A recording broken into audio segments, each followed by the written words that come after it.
Hey, well, we're back. And today I'm going to work on the 10-speed transmission.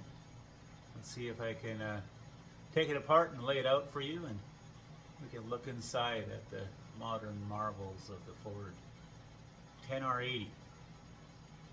Stay tuned.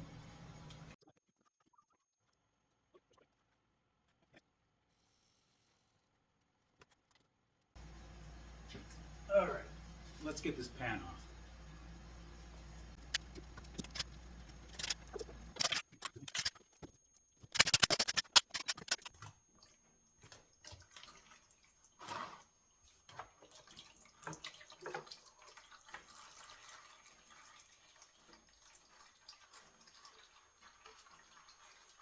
Yeah, you can see that?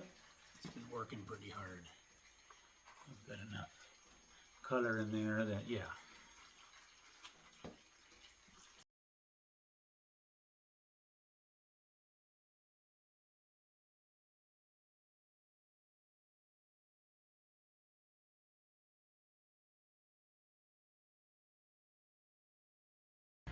Okay, so here's a better look inside.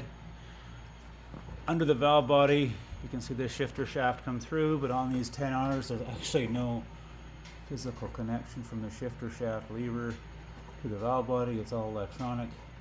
The shifter shaft is really only there to put it in park. That's the park rod. Right here, this rod puts it in park. We can see some of the drums coming through here. We're gonna be pulling this stuff out in a second. This little gear here is actually what drives the pump. And most front pumps are actually driven directly in line and put in from the top down. This front cover has no pump in it.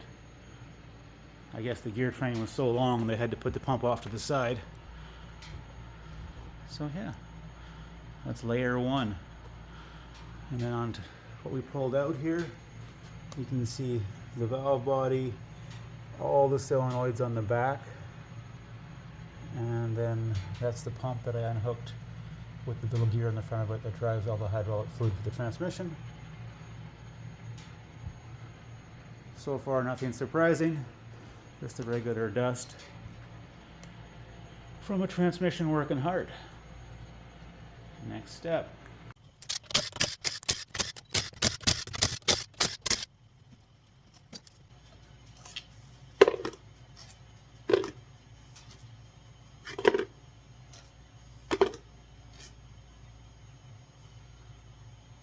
Interesting, that bolt has a seal on it.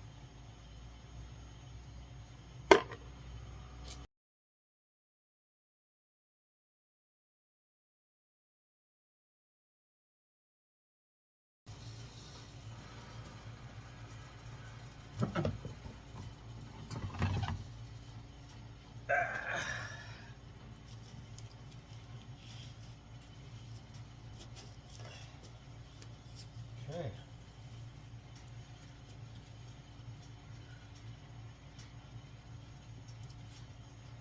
So it begins.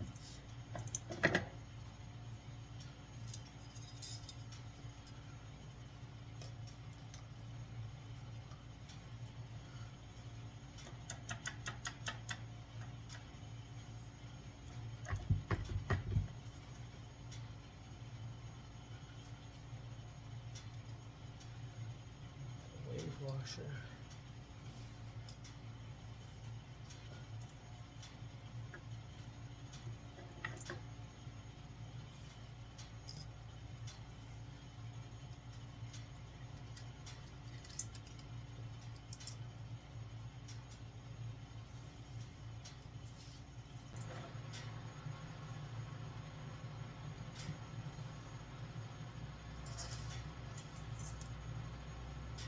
There's no heat in that clutch.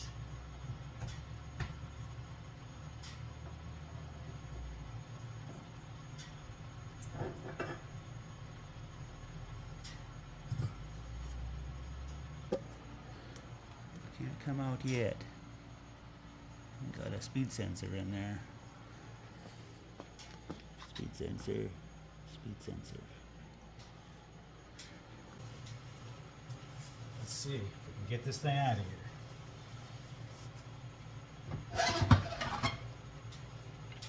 Oh. There she is. Guts.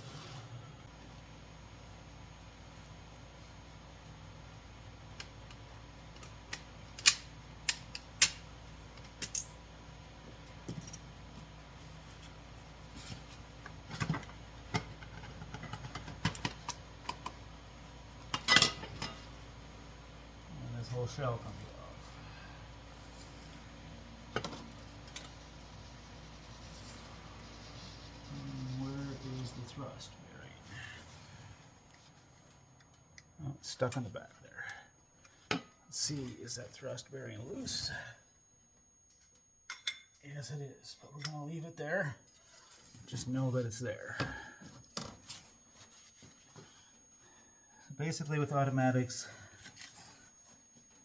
you got snap rings and you got clutches and you got thrust bearings, and if you can get all of that in the right order, the other stuff doesn't really fit wrong, generally. But I only had this one apart once, and now I'm not quite sure what the next step is. Oh, we're going out the back. All right. I leave that all together. And that's got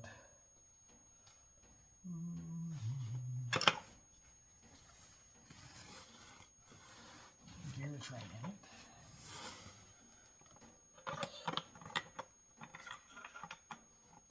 Top roll off the counter, please. All right. So that's the gear train assembly. And now we should have all of our working clutches in this area.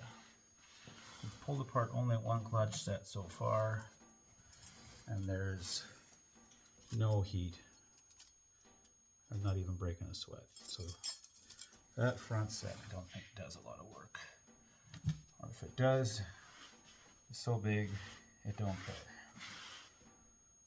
But now we have the rear set, and this part is kind of backwards because I like to lay this out in the order it comes apart. And this is what happens. The thrust comes out. And the goal is to know which way it goes together. So let's make some room here to restart the gear train.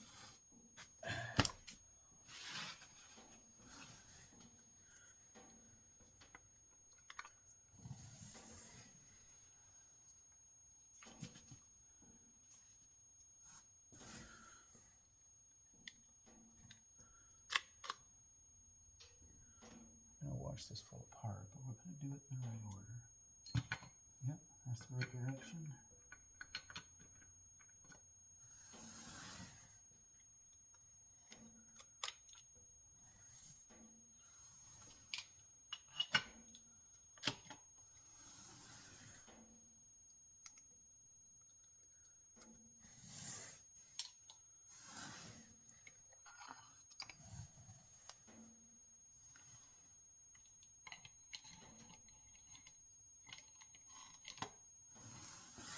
So this is not a transmission rebuild.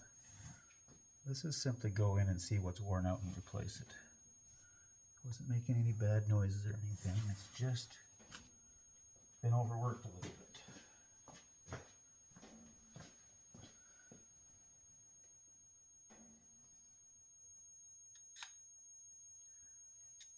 There's the snap ring end.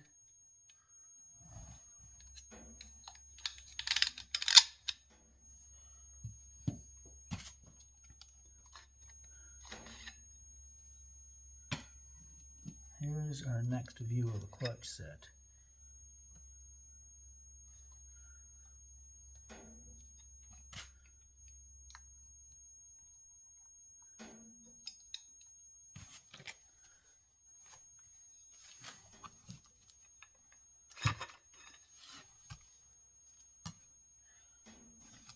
Once again, no heat, no color, no wear.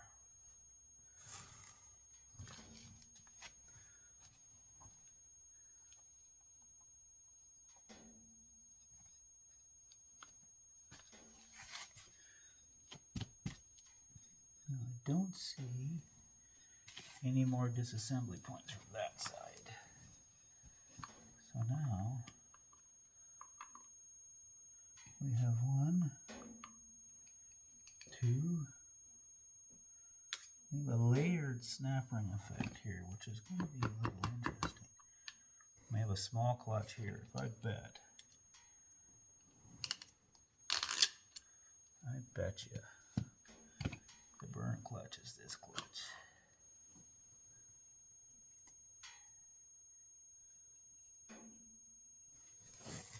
It's not.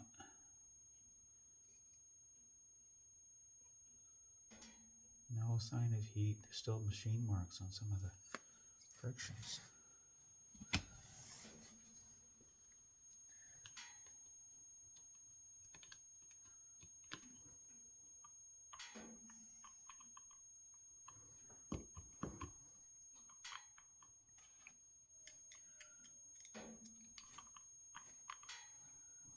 That's really interesting.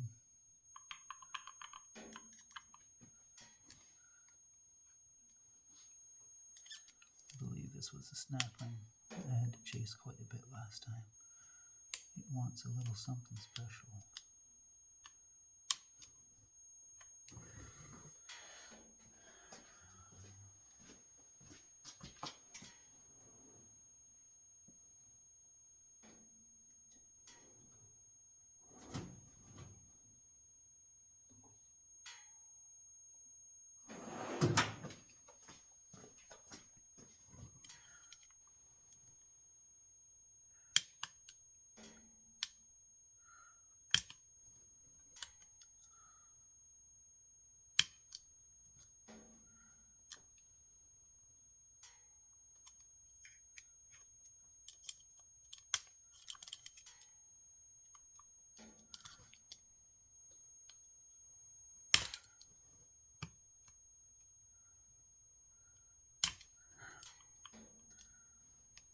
Ah! Yeah, well, probably doing it right if I'm starting to hurt myself. So there's a technique for this, I'm sure. Maybe even a tool. 2 cheap Canadian Tire screwdrivers is probably not the tool.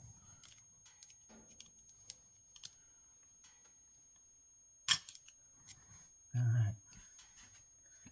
That appears to be the technique.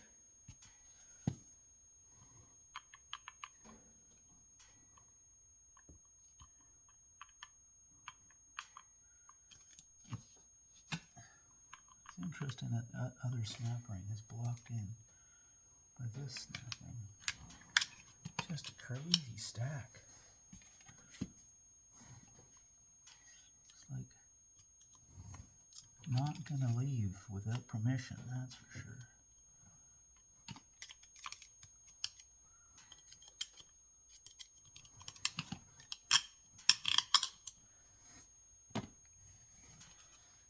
Okay, now I see colors on the back of this thing.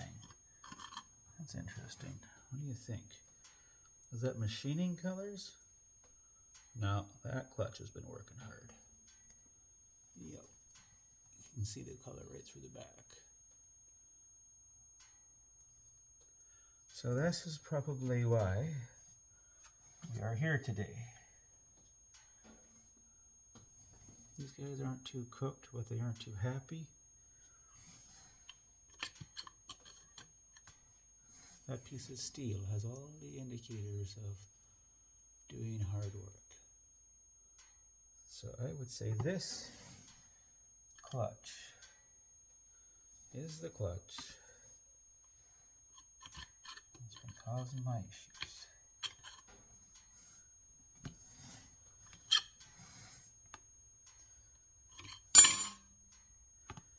They are all very colorful.